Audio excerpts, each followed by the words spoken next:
Hi guys, welcome back to my channel. My name is Eve and this is my first TBR video.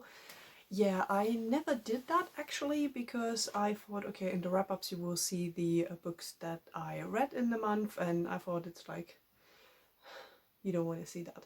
But actually I thought maybe it's better to show you in the beginning of the month what I'm reading, so that you might want to come back in the end of the month to really check out what I've been reading.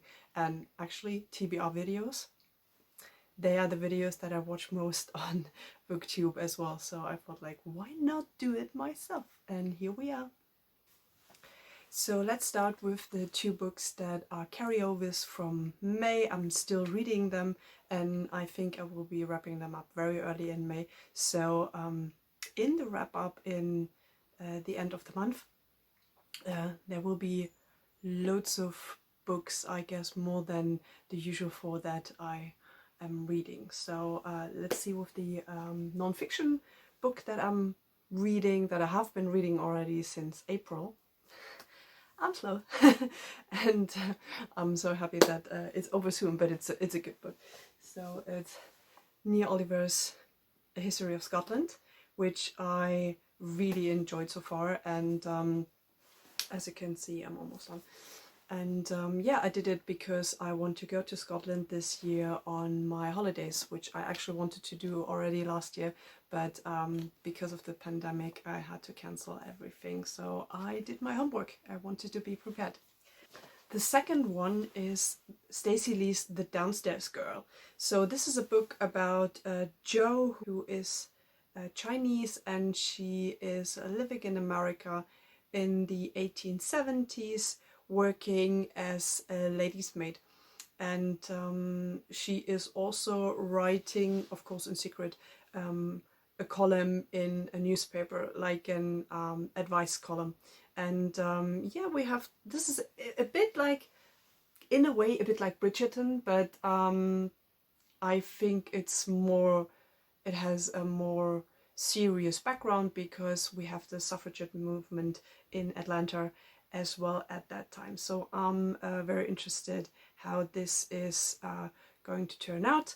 I just started it, so I cannot say much about it, and I wouldn't, because that's what the wrap-up is for, right?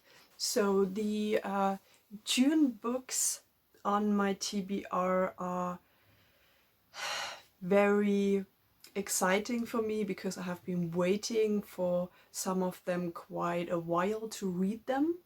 And yeah, I know it makes no sense, right? Because you actually can decide yourself what you're reading, but there's some kind of reading goals that you want to achieve, and one of these books is on there, and one of the books is connected to one of the best ones I read last year. So let's go into that and start actually with this one that I'm most excited about, and that is Camelot by Giles Christian.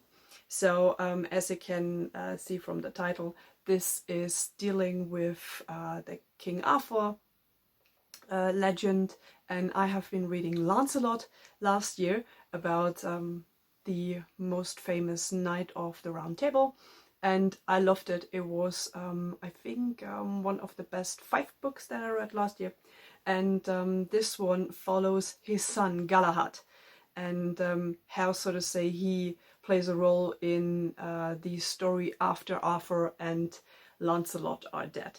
So I'm really excited. This one is also signed by the author, and can't you see it? Yeah.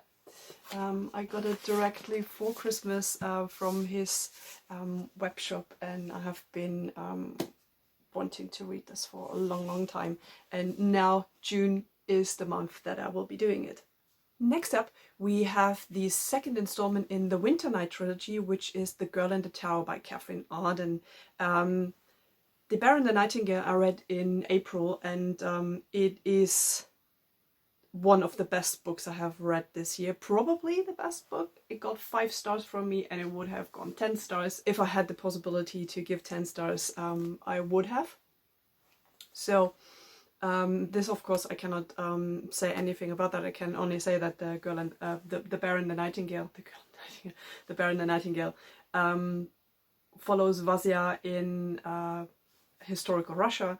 She is the son. What is going on today?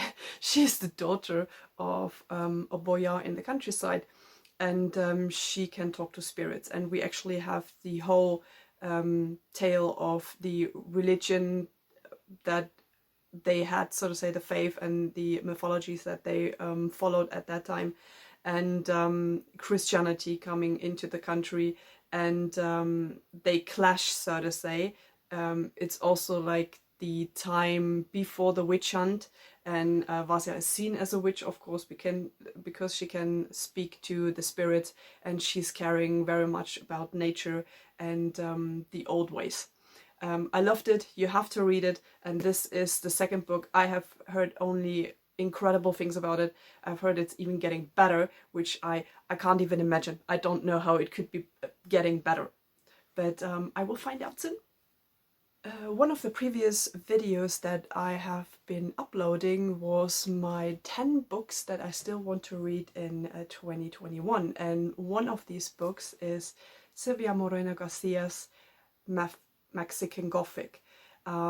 This has been a booktube darling since last year, and I was really looking forward to reading that. I don't know why it took me that long to buy it, and now it's here.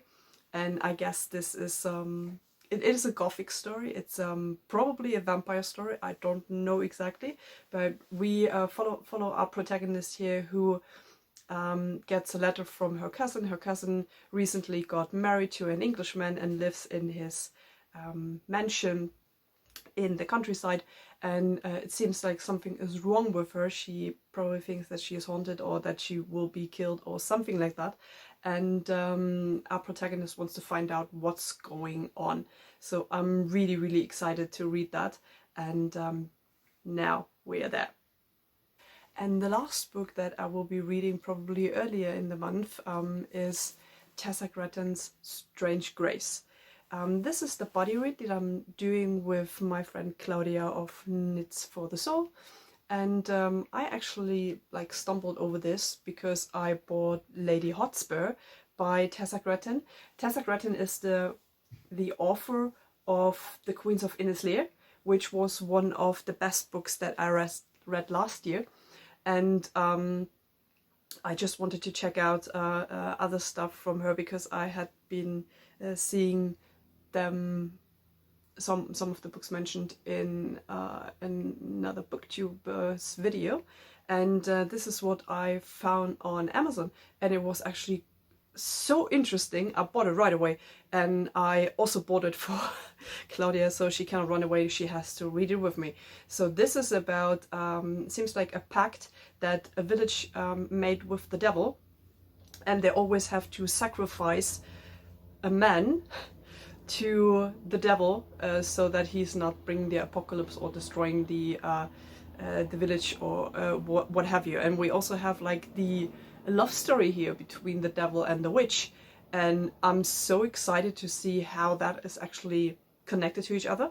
And because I've never seen anyone ever talk about this one, and excuse me, isn't this a beautiful cover?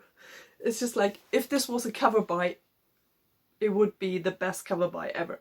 But it's not. I saw it and I thought wow, Tessa Grattan, she's really doing stuff that I love.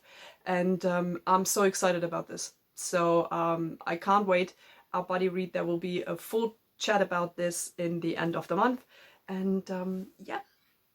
So guys, this is all that I want to read in the month of June. I'm not sure whether I will make it, because it's quite a lot. Thinking about the fact that I still have to read most of The Downstairs Girl. But I do my best. And I will see you in the wrap up, and hopefully this will be a great month for reading. Let me know in the comments down below what you will be reading in June. Is there another book here that you find is quite interesting and you will get as well? And I'm always interested to add to my wish list. My Amazon wish list at the moment is around 420 books. But we know we still have a long life to go. So have a nice rest of the day and I see you guys soon. Bye bye.